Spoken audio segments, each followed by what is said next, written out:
Everyone, দিনটা ছিল 5ই September, শিক্ষক দিবস। চলে এসেছি স্কুলে অনেক দিন পরে। সামনের গেটটা খুব সুন্দরভাবে ডেকোরেশন করেছে এরা। তারপর দেখলাম আমার বন্ধুরা হাই হ্যালো করছে।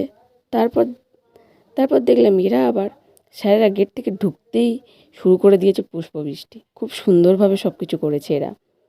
রুমে এসে দেখলাম এরা খুব সুন্দরভাবে ডেকোরেশন করেছে তো।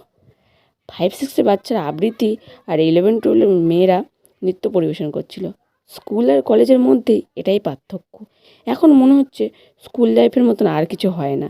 এখন তো খুব মিস করছি সেই যে ছোটোবেলায় সকাল সকাল স্নান করে স্কুলে আসা, একসঙ্গে সব বন্ধুরা ছুটে ছুটে মিড ডে মিল নিয়ে এসে খাওয়া, এর মধ্যে এক আলাদাই আনন্দ। সেই দিনগুলোর কথা এখনও ভোলা যায় না। আচ্ছা, তোমাদের কাছে তোমার প্রথম শিক্ষক কে? স্কুল না কলেজের শিক্ষক, কোনটা?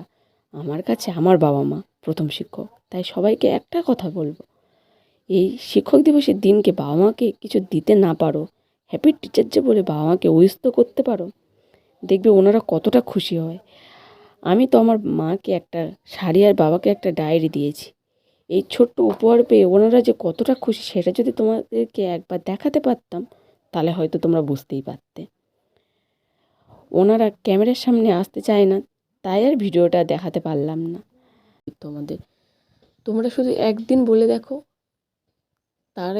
তারপরেই তোমরা বুঝতে পারো কতটা ওনারা খুশি। অনেক ভাট কথা বলে ফেললাম, তাই না? ঠিক আছে। তারপর দুপুরে মিড ডে মিল খাওয়া।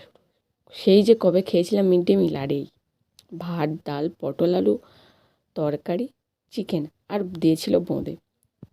সব কিছু খাওয়া কমপ্লিট পরে বাড়ির দিকে রওনা দিলাম। আচ্ছা, আমার এই ব্লগটা তোমাদের কেমন লেগেছে একটু কমেন্টে জানিও তো।